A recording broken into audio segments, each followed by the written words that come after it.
करें तो ये बहुत बड़ा धक्का लगा हुआ है, कांग्रेस पार्टी को बड़ी क्षति हुई है। ये निश्चित तौर पर वो कांग्रेस पार्टी के रसद नेता थे, सक्रिय राजनीति में थे और जिस तरह से अभी सर बता रहे थे कि विधानसभा में जब पिछली बार विधायक थे तो सरकार को घेरने के मामले में कई बार अव्वल रहे और कहीं न कहीं इस बार भी जो छल के खबरें आ रही थी, कुछ दिन पहले ही खबरें आई थी कि पार्टी हाईकमान ने श्री तेजस्वी सिंह राहुल और सुंदरलाल तिवारी के नाम लगभग फाइनल कर दिया है। इसके बाद उनके कार्यकर्ताओं में उत्साह था और लगभग चुनावी तैयारियों में जुट से गए थे, लेकिन आज सुबह जैसे ही उनके निधन की खबर आई, उनके कार्यकर्ताओं में हर्ष छा गई। कांग्रेस पार्टी के कार्यकर्ता उदास है। कहीं सुंदरलाल तिवारी का निधन रीवा जिले में एक शोक की लहर पैदा कर गया जी। लेकिन धीरेन्द्र तिवारी जी, आप मौके पर भी मौजूद हैं, क्या कुछ जानकारी मिल रही है? आप परिजनों से भी आपकी बातचीत हुई होगी, क्या वो लंबे समय से बीमार थे? किस वजह से उनको दिल का झटका लगा है? क्योंकि उनको पहले मानना लगा चुके थे, लेकिन अचानक इस तरह घटना होगी इसकी किसी को कल्पना भी नहीं थी। और अभी कुछ पहले हमारे चैनल पर उनका फोन हुआ था, उन्होंने उससे सवाल जवाब हुए थे, तो इस तरह की उम्मीद किसी को नहीं थी। और सुबह अचानक ये जो खबर आई है उससे पूरे जिले में मच आई है। चलिए धीरेन्द्र तिवारी जी, आप हमारे साथ बने रहिए। हम फिर से चलते हैं हम अपने channel head SP Tripathi ji के पास। त्रिपाठी जी, लगातार ये हो रहा था कि चुनाव बिंद में रीवा जिले में किसको लोकसभा की टिकट मिलेगी, सुंदरलाल तिवारी का नाम सबसे आगे चल रहा था, तो क्या कह सकते हैं कि कोई बड़ा झटका लगा है कांग्रेस को? देखिए अभिषेक, निश्चित तौर पे बड़ा झटका लगा है। पहला सवाल आपसे मैं कि क्या धीरेन्द्र मेरी आवाज सुन पा रहे हैं? जी सर। धीरेन्द्र, मैं पूछना चाह रहा हूँ कि ये कितने बजे की घटना है? उस समय वो निवास पे थे, कहाँ थे? और हॉस्पिटल जब पहुंचे हैं तो उस दौरान जब हॉस्पिटल वो पहुंचे हैं तो क्या मृत हो चुके थे या हॉस्पिटल में इलाज के दौरान उनकी मृत्यु हुई है? ये लगभग 2 घंटे पहले की घटना है। वो अपने घर में थे और उनको ट्रेन हुए के बाद उनको अस्पताल ले जाया गया, जहाँ पर अस्पताल पहुंचने के बाद डॉक्टरों ने उन्हें मृत किया। पहले जो खबरें आई वो ये थी कि उनकी तबीयत ज्यादा सीरियस है और उसके लगभग आधे घंटे बाद ये खबर आई कि वो नहीं रहे, उनका निधन हो चुका है। मतलब इसका कि हॉस्पिटल जब तक वो पहुंचे हैं, संजय गांधी मेमोरियल हॉस्पिटल जब तक पहुंचे हैं, तब तक उनको रास्ते में ही उनके दिल का दौरा पड़ने से निधन हो चुका था? जी, बताया जा रहा है कि संजय गांधी अस्पताल में पहुंचने के बाद उनका उपचार शुरू हुआ और उपचार के बाद उनका निधन हुआ है। डॉक्टरों ने उपचार के बाद उनके निधन की पुष्टि की है। और अभी क्या स्थिति है? अभी क्या हॉस्पिटल से लेके आ रहे हैं वापस की एम्बुलेंस से, कि अभी वो हॉस्पिटल में ही है? अभी उनका पार्थिव शरीर हॉस्पिटल में है और उनसे वहां पर तमाम जिले के जो नेता हैं विभिन्न दलों को पहुंच रहे हैं। जिले से जिसको भी जानकारी मिल रही है भारी संख्या में, क्योंकि उनके समर्थक हैं, श्रीनिवास तिवारी के पुत्र हैं, तो कहीं न कहीं काफी संख्या में संजय गांधी अस्पताल में लोगों का जमावड़ा लगा हुआ है। सुंदरलाल तिवारी जी के एकमात्र जो बेटे हैं इस समय वो कहाँ पे हैं? क्या वो पहुंच गए हैं, हॉस्पिटल में है या अभी दिल्ली में है? सुंदरलाल तिवारी के बेटे कहाँ अभी तो आपकी जानकारी नहीं मिल पाई है। बहरहाल अभी उनके समर्थक है वो काफी संख्या में संजय गांधी इकट्ठा। ठीक, अभिषेक, निश्चित तौर पे ये कांग्रेस के लिए बहुत बड़ी क्षति है, क्योंकि इस समय चाहे बीजेपी हो चाहे कांग्रेस हो, थोड़ा सा इस समय जो दौर चल रहा है वो पिछड़ा वर्ग के मतदाताओं को और ब्राह्मण मतदाताओं को मिलाने का दौर चल रहा है, चाहे बीजेपी में हो चाहे कांग्रेस में हो। और मैं आपको बता दूं कि रीवा सतना 2 ऐसी सीट है जो ब्राह्मण बाहुल्य सीट, पूरे देश में सबसे ज्यादा ब्राह्मण बाहुल्य सीटों में से गिनी जाती है। ऐसी स्थिति में अगर वहां ब्राह्मण मतदाताओं में एक साथ एकता हो जाती तो सुंदरलाल तिवारी हो सकता है चुनाव भी जीत सकते थे। आपको याद दिला दूं, 1991 की बात करता हूं मैं, जब कौशल मिश्रा, श्रीनिवास तिवारी और भीम सिंह पटेल पहली बार बहुजन समाज पार्टी से सांसद बने थे, तब एक साथ तीनों लड़े थे। दोनों दिग्गजों को भीम सिंह पटेल मात्र 8 या 9 हजार वोटों से हरा के सांसद बन गए थे। लेकिन 1,21,000 वोट श्रीनिवास तिवारी को मिलते हैं, 1,10,000 वोट के लगभग कौशल मिश्रा को मिलते हैं और 1,29,000 वोट करीब भीम सिंह पटेल को मिलते हैं। यानी ब्राह्मणों की संख्या का अंदाज इससे लगा सकते हो आप कि बीजेपी और कांग्रेस दोनों में ब्राह्मण कैंडिडेट थे। उसके बाद उन्होंने 1 लाख से ज्यादा मत हासिल किए थे। तो ऐसी स्थिति में अगर कांग्रेस सीधी में वो किसी ठाकुर उम्मीदवार को बनाती है, जो एक सामंजस्य चल रहा है कि सीधी सतना और रीवा में से कांग्रेस एक पिछड़ा वर्ग, एक ठाकुर और एक ब्राह्मण प्रत्याशी देगी। तो अगर अजय सिंह सतना से लड़ते हैं तो सीधी में इस बार निश्चित तौर पे पिछड़ा वर्ग का प्रत्याशी जाता, या और रीवा में ब्राह्मण प्रत्याशी होता, सुंदरलाल तिवारी के रूप में होते। अगर कहीं सीधी में ब्राह्मण प्रत्याशी दे देते तो फिर हो सकता है देवेंद्र सिंह पटेल, देवेंद्र सिंह जो अभी अभी कल बहुजन समाज पार्टी से पूर्व सांसद रहे हैं, वो शामिल हुए हैं कल, तो उनको भी प्रत्याशी बनाया जा सकता था। कुल मिलाकर के सुंदरलाल तिवारी और जो अभी बहुजन समाज पार्टी से कांग्रेस में शामिल हुए हैं पटेल, इन दो में से ही किसी को प्रत्याशी बनाए जाने की उम्मीद थी। लेकिन त्रिपाठी जी, जिस तरह से पहले अगर हम पिछले विधानसभा की बात करें, गुड़ विधानसभा से एमएलए रह चुके हैं सुंदरलाल तिवारी, और सुंदरलाल तिवारी जिस तरह से आपने बताया है कि ब्राह्मण सपोर्ट उनको मिलता था, ब्राह्मण के लिए उनके पिताजी श्रीनिवास तिवारी भी जाने जाते थे, सुंदरलाल तिवारी भी जाने जाते थे, और जो रीवा जिला है वहां पर भी ब्राह्मण बहुल क्षेत्र है, तो क्या ब्राह्मणों की एकता इससे कुछ अलग होगी? एकता में भंग होगा अगर पटेल को लाते हैं जो अब कांग्रेस में शामिल हुए हैं, तो क्या वहां से जीत हासिल कर पाएंगे? कांग्रेस के लिए चुनौती तो बड़ी हो जाएगी। अब कांग्रेस के लिए निश्चित तौर पे चुनौती बड़ी हो जाएगी। कांग्रेस के पास इस समय ब्राह्मण नेता उनके अलावा और कोई बड़ा नेता नहीं है। कविता पांडे एक हो सकती हैं जो श्रीनिवास तिवारी की ही भतीजी कहलाती है, लेकिन वो अमैया परिवार की नहीं है, उनकी शादी पांडे परिवारों में हुई है, तो इसलिए वो मान्य नहीं होती। श्रीनिवास तिवारी पूरे बिंद और प्रदेश के ब्राह्मण नेता माने जाते थे। सुंदरलाल तिवारी की वो छवि नहीं बन पाई थी उस हद तक, लेकिन फिर भी रीवा के आसपास से ब्राह्मण नेता की उनकी अपनी छवि थी। और उन सबसे बड़ी बात ये थी कि वो स्पष्टवादिता उनका सबसे बड़ा माइनस पॉइंट था। वो चाहे मतदाता हो, चुनाव का समय हो, जो सत्य बात होती थी वो कहने से वो नहीं चूकते थे। क्योंकि वो नहीं चूकते थे, यही कारण था कि वो अपने ही जो समर्थक हैं उनके कोपभाजन का शिकार हुआ करते थे। लेकिन वो सांसद रहते हुए भी, विधायक रहते हुए भी, मैंने खुद उनको कहा था कि इस बार गुड़ विधानसभा आप बदल दीजिए, त्योथर में चले जाइए या देवतालाब में चले जाइए। उनको उनके वरिष्ठों ने भी, कमलनाथ जी ने भी समझाया था। जो सर्वे बाकी अन्य कांग्रेस के जो टिकट के वितरण के जो प्रतीक रहे हैं, टिकट वितरण में जो शरीक रहे हैं कमेटी में, उन लोगों ने भी समझाया था। लेकिन वो यही कह के कि कौन कहता है मैं हार जाऊंगा, मैं चुनाव जीतूंगा ही, तो ये उनके ये गुरूर कह सकते हैं या उनकी स्पष्टवादिता का प्रतीक रहा है। वो कभी पीछे नहीं हटते थे। और बात भी सही है, अगर कहीं वो त्योथर से या देवतालाब से चुनाव लड़ते तो हो सकता है वो चुनाव जीत जाते। और जहां तक आपने इसके पहले धीरेन्द्र से पूछा था कि इनको कभी बीमारी रही है, मुझे ध्यान आ रहा है आज से 7-8 साल पहले भी उनको अटैक पड़ा था, और उस अटैक के दौरान फिर उनकी दिल्ली ले जाया गया था और उनकी बाईपास सर्जरी हो चुकी है। और बाईपास सर्जरी होने के बाद वो काफी संयमित जीवन व्यतीत करने लगे थे। लेकिन अचानक फिर से, जैसा उन्होंने बताया कि इसके 1-2 बार और ऐसा हो चुका है, इस बार वो अंतिम दौरा था उनका। और ये मुझे लगता है कि अब अमैया परिवार जो राजनीति का एक द्योतक माना जाता था, प्रतीक माना जाता था, उस अमैया परिवार की राजनीति का एक तरह से अंत हो चुका है। बिल्कुल त्रिपाठी जी, जिस तरह से अभी 2 साल भी हुए श्रीनिवास तिवारी का देहांत हुआ था और अब सुंदरलाल तिवारी का देहांत हुआ है, लग रहा था ऐसा कि बिंद क्षेत्र में श्रीनिवास की जगह तो कोई नहीं ले सकता, लेकिन सुंदरलाल तिवारी कहीं ना कहीं कद्दावर नेता है कांग्रेस के, तो हो सकता है कि वो जगह ले सकते। लेकिन अब तो वो भी खत्म हो चुका है, वो भी हमारे बीच अब नहीं रहे हैं। आपसे कई बार उनकी मुलाकात हुई होगी, कई बार बातचीत हुई होगी। बातचीत में कैसा उनका अनुभव बताइए, हमारे दर्शकों को बताइए कि कैसे वो बातचीत में थे, उनका राजनीतिक सफर कैसा था, राजनीति में किस तरह वो आगे बढ़े।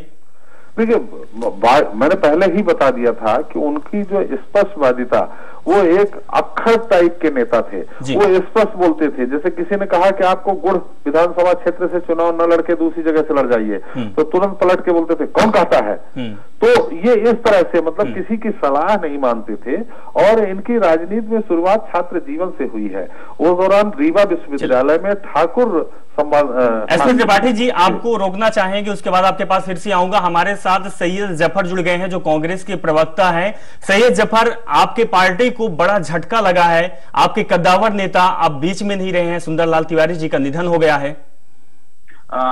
देखिए, ये बहुत दुखद का विषय होता है। जो कोई भी राजनीतिक नेता का बड़ा लंबा सफर होता है, और उस लंबे सफर में वो अपने परिवार के साथ साथ एक अपने पूरे क्षेत्र को एक परिवार के रूप में लेके चलता है।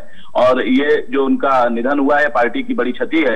और सिर्फ पार्टी की क्षति नहीं है, ये उस क्षेत्र के लिए भी बड़ा नुकसान है जो उनसे लगे लोग रहते थे और जिस प्रकार उन्होंने जनता के हित में काम करते थे। तो ये पूरी श्रद्धांजलि हमारी पार्टी की तरफ से उनको है, और ईश्वर उनकी आत्मा को शांति दे और उनके परिवार में इस दुख को सहन करने की शक्ति प्रदान। सैयद जाफर जी हमारे साथ, हमारे channel head SP Tripathi ji जुड़े हुए हैं, आपसे कुछ सवाल पूछना चाहते हैं। जफर जी, निश्चित तौर पे आपकी श्रद्धांजलि है, आपके सरकार की तरफ से, आपके बड़े नेताओं की तरफ से श्रद्धांजलि है, लेकिन एक सवाल यहाँ बार बार वहां की जनता जानना चाह रही है कि जिस तरह से ये एक फार्मूला तय किया गया था, वो फार्मूला हालांकि आप सार्वजनिक नहीं करेंगे कि रीवा सीधी और सतना में से एक पिछड़ा वर्ग, एक ठाकुर और एक ब्राह्मण मत प्रत्याशी आप देंगे।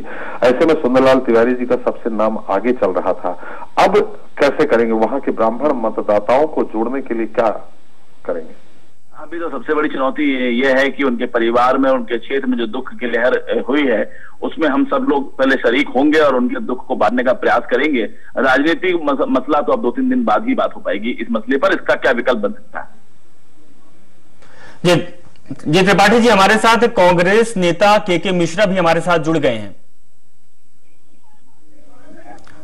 मिश्रा जी, कांग्रेस पार्टी को बहुत बड़ा झटका लगा है। बिंद क्षेत्र की बात करें, पूर्व सांसद की बात करें, लोकसभा चुनाव अब नजदीक आ गया है, तारीखों का ऐलान हो गया है। लोकसभा सीट के लिए अब दावेदार भी सुंदरलाल तिवारी को माना जा रहा था, लेकिन सुंदरलाल तिवारी का अचानक देहांत हो गया है। किस तरह से आप उनको श्रद्धांजलि देना चाहते थे? और आप ये भी बताइए कि आपके कांग्रेस पार्टी के लिए क्या आप सुंदरलाल तिवारी जैसा कोई चेहरा सामने आ सकता है? के मिश्रा जी। तिवारी साहब से मेरे पारिवारिक रिश्ते थे, वो मुझे बिल्कुल छोटे भाई के रूप में स्नेह करते थे। उनका विंध्य क्षेत्र से चले जाना न केवल विंध्य क्षेत्र बल्कि समूची कांग्रेस पार्टी के लिए एक बहुत बड़ा आघात है, और यह मेरी व्यक्तिगत क्षति में मानता हूं, क्योंकि जिस परिवार ने एक दशक तो नहीं कह सकता हूं पर आधा दशक से अधिक कांग्रेस पार्टी को सिर्फ दिया ही दिया हो, जो बौद्धिक स्तर पर समृद्ध हो, जो कार्यकर्ताओं के स्तर पर मजबूत हो, जिसने करप्शन के खिलाफ पिछले 15 सालों में ताकत के साथ लड़ाई लड़ी हो, वो नेता यदि हमारे बीच से चले जाते हैं तो निश्चित तौर पर वह बिछोह हमारे लिए एक अपूरणीय क्षति कहा जाएगा। बिल्कुल। के मिश्रा जी हमारे साथ हमारे channel head SP Tripathi ji जुड़े हुए हैं, वो आपसे कुछ जानना चाहते हैं, कुछ पूछना चाहते हैं। मिश्रा जी, थोड़ा सा मैं जानना चाहूंगा, कोई अनुभव, सुंदरलाल तिवारी को आपने कहा आपके बड़े भाई थे, कोई अनुभव है आपके, कोई प्रसंग आपके पास हो जो तिवारी जी के साथ आपने साझा किया हो? मुझे उन अनुभवों को शब्दों में बांटना असंभव सा प्रतीत हो रहा है। आप स्वयं साक्षी हैं कि पिछले 13 वर्षों में मैंने शिवराज सिंह जी की सरकार के खिलाफ जो लड़ाई लड़ी थी, उस लड़ाई में वो मेरे पीछे एक बड़े भाई के रूप में न केवल खड़े रहते थे, यहाँ तक कि सुप्रीम कोर्ट की लड़ाई में उन्होंने, हालांकि मैंने वो इमदाद नहीं ली थी और उन चीजों को सार्वजनिक नहीं करना चाहिए, किंतु उनके उस कथन ने मुझे इतना अभिभूत किया था, और यह कहते हुए कि के मुझे मालूम है कि सुप्रीम कोर्ट की लड़ाई में पैसा खूब खर्च होता है, तुम्हें 2 लाख रुपए तक की जरूरत पड़ेगी तो तुम्हारा भाई सुंदरलाल तिवारी उन पैसों को देगा। हालांकि मैंने 2 पैसे किसी से नहीं लिए, न केवल पूरी पार्टी से लिए हैं, पूरी पार्टी से नहीं लिए हैं, मगर वो संबल मेरे पीछे जो तिवारी जी का था कि मेरे पीछे कोई है जो सुप्रीम कोर्ट तक की लड़ाई में मुझे मदद देगा, शायद मेरे लिए या मेरे राजनीतिक संघर्ष के जीवन के लिए उनके वह कथन आज मेरे निगाह पे बोझिल नहीं हो रहे हैं। जी तो बिल्कुल त्रिपाठी जी, हर किसी का यही कहना है कि वो एक अच्छे नेता थे, उनकी यादें हैं जो कि अब केवल यादें ही रह चुके हैं। त्रिपाठी जी, मैं आपसे जानना चाहता हूं, के मिश्रा जी को मैं धन्यवाद बोलना चाहता हूं, हमारे साथ जुड़े हैं, कुछ जानकारी साझा किए हैं। त्रिपाठी जी, आप बात कर रहे थे कि आपके साथ मुलाकात हुई है, किस तरह से वो राजनीति में कदम रखे थे, किस तरह से उनकी बोलचाल थी, लैंग्वेज थी, क्योंकि वो कद्दावर नेता जाने जाते थे। देखिए, कद्दावर नेता, उनको जो भी राजनीति मिली है वो विरासत में मिली है। श्रीनिवास तिवारी के बेटे हैं, ये पहले उनकी छवि रहती थी, बाद में उनकी खुद की छवि बाद में हुई है। छात्र जीवन से वो राजनीति में आए, टीआरएस कॉलेज में चुनाव लड़ते रहे, वहां ठाकुरों का रब्दवा था, तो पहले विश्वविद्यालय में हमेशा ठाकुर प्रत्याशी ही जीता करता था, तो सुंदरलाल तिवारी ने ही उस सपोर्ट को, और फिर गिरीश गौतम वगैरह ने मिलकर के एक ब्राह्मणों के रूप में छात्र नेताओं को तैयार करना चालू किया। तब से इन्होंने अपना राजनीति के जीवन का सफर चालू किया, और चूंकि श्रीनिवास तिवारी वहां के बहुत ही बड़े कद्दावर नेता रहे हैं, इस कारण सुंदरलाल तिवारी को अपने आप सपोर्ट मिलता गया। तो पहली बार जब 1999 में वो चुनाव जीते थे, इसके पहले वो हार गए थे, 1999 में जीते थे, उसमें भी श्रीनिवास तिवारी विधानसभा अध्यक्ष थे। उस दौरान कांग्रेस ने फिर से सरकार बनाई थी, उसका भी एक बहुत बड़ा योगदान रहा है। उनके पिताजी खुद उनको समझाया करते थे कि तुम जिस तरह से सामने आम लोगों के अपने बात मन की रख देते हो, उससे तुम्हें राजनीति में आगे आने वाले समय में बहुत नुकसान होगा। और वही बात रही कि वो इस बार वो जब कांग्रेस की सरकार बनी तो भी चुनाव हार गए। अगर वो कहीं चुनाव जीत जाते तो हो सकता है बहुत ही कद्दावर मंत्री होते। तो उसका उन्होंने खुद अपने जो उनकी स्पष्टवादिता थी उसके कारण उसका उन्होंने हर्जाना भी भुगता है चुनाव हार करके। अभी मैं आपको बता दूं, इसके पहले भी स्वराज एक्सप्रेस के पैनल डिस्कशन में कई बार वो आए हैं। अभी 5-6 दिन पहले ही जब रीवा लोकसभा क्षेत्र का जब आकलन कर रहा था स्वराज एक्सप्रेस, उस दौरान भी फोनों में वो हमसे जुड़े थे। मैंने जब उनसे स्पष्ट सवाल किया कि आप 5 चुनाव लड़े, 5 में से 4 हार गए और 1 मात्र जीते हैं, तो फिर आप 6वीं बार कैसे जीत का दावा कर सकते हैं? तो उन्होंने बड़े स्पष्ट उससे कहा कि जनता जवाब देगी इस बार, और बीजेपी मोदी सरकार के आगे से जो जनता है उसके कारण मैं फिर से चुनाव जीतूंगा। ये उनका अपना एक वर्चस्व कह सकते हैं व्यक्तित्व था, जिसको वो बोलने से चूकते नहीं थे कभी। मतलब जहां पे उनकी हार है तो हार को भी स्वीकार करते थे और जहां पे बोलने वाली बात उसको भी करते थे। ये कह सकते हैं कि बिंद ने व्हाइट टाइगर के टाइगर को फिर से खो दिया है। 2 साल पहले व्हाइट टाइगर खोया है, इस बार उनके लड़के सुंदरलाल तिवारी को भी बिंद क्षेत्र से एक अच्छे नेता थे, कद्दावर नेता थे, वो भी खो चुके हैं। हमारे साथ जुड़े हुए थे हमारे channel health SP Tripathi ji, बहुत बहुत शुक्रिया जुड़ने के लिए। धीरेन्द्र संवाददाता हमारे जुड़े हुए थे, शुक्रिया। साथ में के मिश्रा और सैयद जाफर भी जुड़े हुए थे, आप सबका बहुत शुक्रिया। तो बड़ी खबर आपको दिखा रहे हैं कि श्रीनिवास तिवारी के बेटे सुंदरलाल तिवारी का देहांत हो गया है, निधन हो गया है। खबर आ रही है कि दिल का दौरा पड़ा था, कि इससे पहले भी कई प्रकार की उनकी बीमारी थी, सर्च। तो अब मध्य प्रदेश में लोकसभा चुनाव आ गया है। मध्य प्रदेश के एक नेता, बड़े नेता जाने जाते थे, बिंद प्रदेश के जाने जाते थे, अब वो हमारे बीच नहीं रहे हैं। तो बड़ा झटका लगा है कांग्रेस का, क्योंकि कल ही लोकसभा सीट के तारीख का ऐलान हुआ है। सीट के लिए उनका नाम भी आगे चल रहा था, लेकिन इसी बीच खबर आई कि अब वो हमारे बीच नहीं रहे। चलिए, इस बुलेटिन में बस इतना ही, और खबरों के लिए आप देखते रहिए स्वराज एक्सप्रेस।